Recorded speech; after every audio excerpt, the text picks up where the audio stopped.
Hi everyone, welcome. Today I'm bringing you an interesting royal mystery. It is an old one which I should have included in the previous series, but I missed it.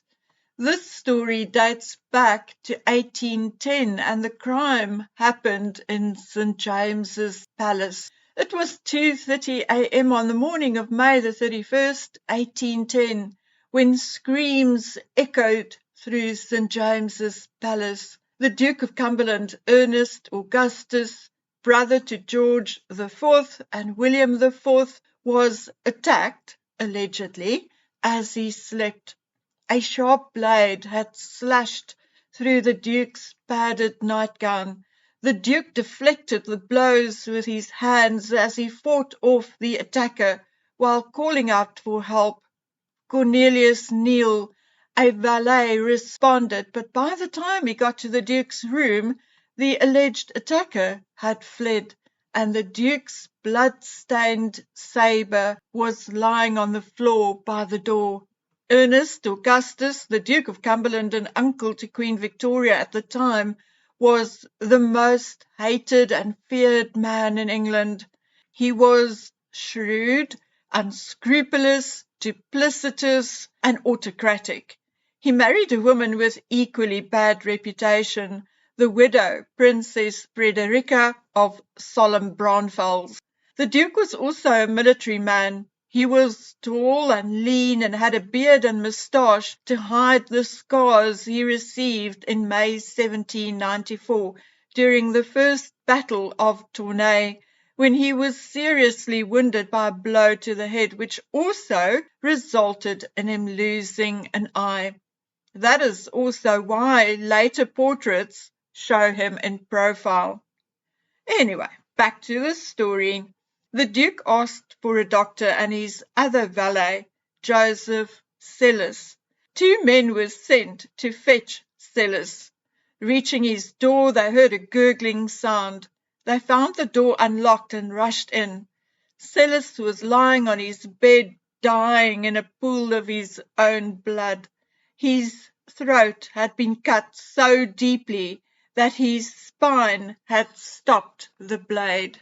As was customary at the time, an inquest was held and they rapidly reached a convenient verdict of attempted murder of the Duke of Cumberland, the motive for which Sellis had tried to conceal by ending his own life. Because the Duke openly expressed his hatred of Catholics, it was thought that could have been one of Sellis's motives. The inquest did not stop the gossip at the time, though, and it is said that modern forensics would likely have disproved and even laughed at the attempted murder-suicide verdict. Anyway, gossip was rife, and one of the most popular theories was that it was one big old cover-up.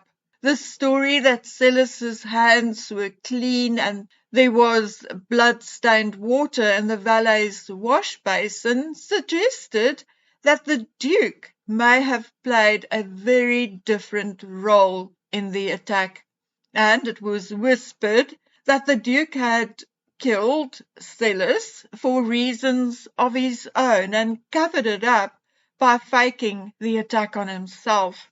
It was also suggested that there was a third party involved, but the predominant theory was that the Duke killed Sellis to silence him, as he, Sellis, was on the verge of exposing the illicit and adulterous affair with Sellis's daughter, who fell pregnant and then committed suicide. It was speculated that Sellis confronted the Duke, who silenced him with a blade. However, the Duke or third party's involvement was never proven. Today it is said that Joseph Sellis is still wandering the halls of St. James's Palace. Apparently his ghost is accompanied by the scent of fresh blood and seen as a shadowy figure. a staff member or two have also said that they had seen Sellis's ghost propped up in bed with his mouth open in his lolling head. Others have reported cold spots in the room Sellis died in and feeling like they are being watched. Okay, my dear friends, I hope you enjoyed this story. Another one in our Royals Crime series. Every time I think I'm done with the series, at least as far as the British Royals are concerned, I discover another one. I've not even started on other Royals yet, so we can look forward to many other stories to find and look at together in the future. So, until we meet again on the next one, please stay safe and look after each other. Bye.